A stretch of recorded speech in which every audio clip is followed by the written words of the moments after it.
আমার। আমি ভাবলাম যে এই পারবে না, আমি নিয়ে চলে যাবো। না আমি এটা দেবোই না, না আমি খেলবো না, খেলা হবে না, না তোমার সঙ্গে আরই নাম দেবো না।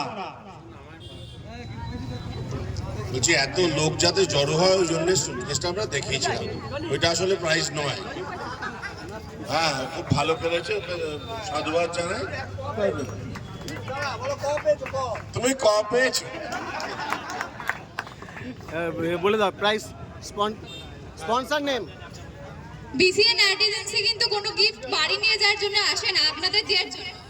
আচ্ছা, এই ট্রলি ব্যাগটা যিনি স্পন্সর করেছেন, Rumaisa jewellers, Das super market, Pandua, Hooghly. একবার দাদার জন্য এবং আমাদের বিশ্বজিৎ দার জন্য একবার জোরে হাততালি। এখানেই আমরা আমাদের অনুষ্ঠান